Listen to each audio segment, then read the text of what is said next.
Tap it, guys. Just a quick tip. If you're getting some belt squeal in a Cherokee, Cherokees like an unusual amount of tightness on the belt. This right here, I don't know if you can see this, that's loose. I'm getting a lot of squeal when I turn my AC on.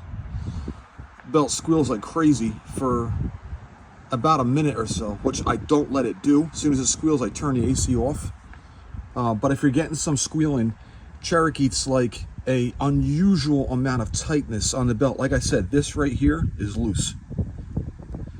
And look at the glazing on the outside part of the belt. This right here, I don't even know if you can see this or not, but there's some glazing and it's smooth as glass.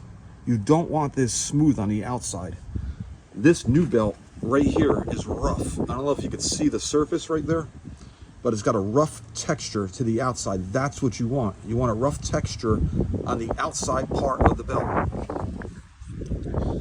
Because there's belts that the outside rides on, the pulley on the water pump.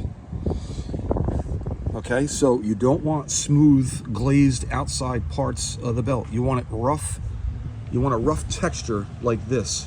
There's a rough texture on the back of that belt. All right, have a good day, guys.